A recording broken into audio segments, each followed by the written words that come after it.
আজকে আমি সকাল সকালই বাড়ির পর থেকে ইলিশ মাছ নিলাম। তো এখানে ওই দেখেন ইলিশ মাছ দাঁড়াই আছে, ইলিশ মশলা। তো উনি আসলে আমি ওনার কাছ থেকে মাছ নেব। আর মাছটা নিয়েছি এবং কুটেও ফেলেছি। আর মাছটা শসা দিয়ে রান্না করব। তো সেই জন্য কুটে ইয়ে করে নেবো, রেডি করে নেব। আসসালামু আলাইকুম বন্ধুরা, দূরের এবং কাছের, দেশে এবং দেশের বাইরে যে যেখানে আছেন, আশা করি আল্লাহর রহমতে আপনারা সবাই ভালো আছেন। আর আপনাদের দোয়ায় আল্লাহর রহমতে আমিও ভালো আছি। আমি সাবিনা, আমার চ্যানেল সাবিনাতে আপনাদের সবাইকে স্বাগতম। আর আমার চ্যানেল সাবিনাতে নতুন এক ভিডিও নিয়ে আপনাদের মাঝে হাজির হলাম। তো আমি এখানে করলা ভাজি, উস্তে ভাজি করছি আলু দিয়ে। আর শসাটা কেটে রেডি করে দিব। আমি শসা দিয়ে আর ইলিশ মাছ দিয়ে রান্না করব, কারণ আপনারা কেউ শসা দিয়ে ইলিশ মাছ দিয়ে খেয়েছেন কিনা জানি না, তবে এই শসা দিয়ে ইলিশ মাছ রান্না খেতে মাশাআল্লাহ অনেক মজা হয়। তো আমি কুটে ধুয়ে রেডি করে নিয়েছি। আর এখানে মাছটা হালকা ভেজে নিব, সেজন্য লবণ আর হলুদ দিয়ে মাখিয়ে তেলের উপরে দিয়ে দেবো। বেশি ভাজবো না, খালি এপিট ওপিট নাড়া দিয়ে দিব। আর মাছটাও খেতে মাশাআল্লাহ অনেক মজা ছিল।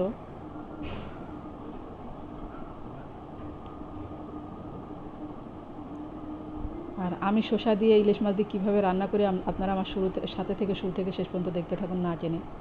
আর আমার রান্নার ভিডিওটা যদি আপনাদের ভালো লাগে, তাহলে আপনারা আমার চ্যানেলটাকে সাবস্ক্রাইব করতে পারেন আর কমেন্ট করতে পারেন। যারা সাবস্ক্রাইব করেছেন তাদেরকে তো বলবো অসংখ্য অসংখ্য ধন্যবাদ। আর যারা করেনি তাদেরকে বলবো প্লিজ আমার চ্যানেলটাকে সাবস্ক্রাইব করে দিবেন যদি ভালো লাগে রান্নাটা দেখে। আর কোনো ভুল ত্রুটি হলে কমেন্ট করে জানাবেন, আর লাইক করবেন, আর বেশি বেশি শেয়ার করে দিবেন।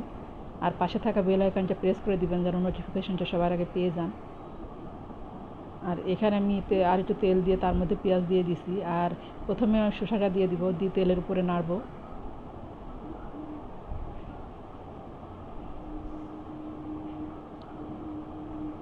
কারণ শসা বলেন, লাউ বলেন, প্রথমেই তেলের উপরে দিয়ে যদি নেড়ে নেন, তারপর পটল, এগুলো তেলের উপরে নেড়ে যদি মশলা দেন, তো সেই তরকারিটা খেতে মাশাআল্লাহ অনেক মজা হয়।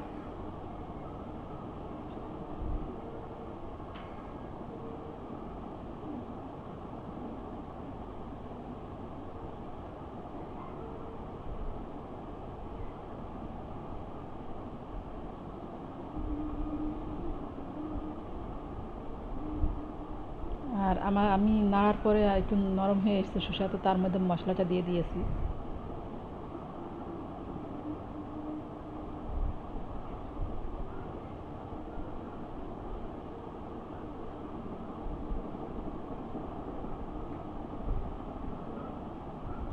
আপনারা অনেকেই রান্না জানেন, তারপরেও বলি আমার রান্নাটাকে ফলো করে আপনারা এই টিপস অনুযায়ী রান্না করতে পারেন।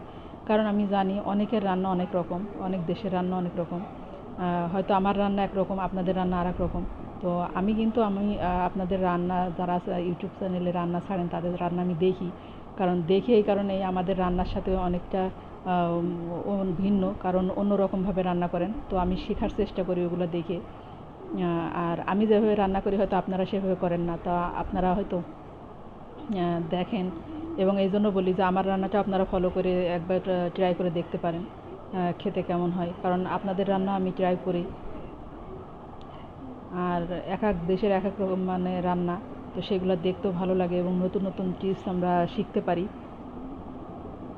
রান্না তো আমরা সবাই পারি, তারপরও আছে যে কোন দেশের কেমন রান্না সেটা দেখতে আবার ভালো লাগে এবং নতুন নতুন কিছু শেখাও যায়।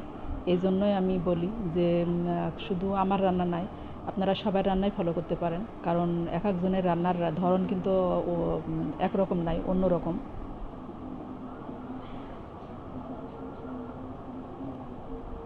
আমি কোনো দেশে দেখি মাছ না ভেজে, না সিদ্ধ করে কাঁচা মাছই তেল তরকারির উপরে দিয়ে রান্না করেন। আবার অনেক অনেক জায়গায় দেখি মাছটা আগে সিদ্ধ করে নেন, তারপরে তরকারি দিয়ে রান্না করেন। আবার অন্য জায়গায় দেখি আমাদের এখানে আবার আমরা কি করি যে যে কোনো মাছ একটু হালকা ভেজে নিই, কারণ ভেজে নিলে ভালো হয়। আবার অন্য আমি সেদিন একটা রান্না দেখলাম যে ওরা মশলার ভিতরে মাছটা কষিয়ে নেয়, নিয়ে মাছটা উঠিয়ে রেখে তারপরে তরকারিটা দিয়ে রান্না করে। তো আমরা এভাবে রান্না কখনোই করিনি। তো বাসাতেও অবশ্যই ট্রাই করে দেখবো, কারণ আমি একজনের রান্না দেখলাম যে তারা ওই দেশে নাকি অমনি রান্না, তো মশলা কষানোর সময় ওই মাছটা দিয়ে কষিয়ে নেয়, তারপরে মাছটা উঠাই নিয়ে তারপর তরকারি দেয়। তো সেই জন্যই বলছি এক এক দেশের রান্না এক এক রকম, মানে এক একজনের রান্না এক এক রকম। তো সেটা শেখার অনেক কিছুই আছে, আমরা শিখতেও পারি। আমার রান্না হয়ে গেছে। আর ভিডিওটা বেশি বড় করব না, এই পর্যন্ত রাখবো। আপনারা ভালো থাকবেন, সুস্থ থাকবেন, আর আমার জন্য বেশি বেশি দোয়া করবেন। আল্লাহ পাকের কাছে আপনাদের জন্য আমি বেশি বেশি দোয়া করি। আল্লাহ হাফেজ। আসসালামু আলাইকুম।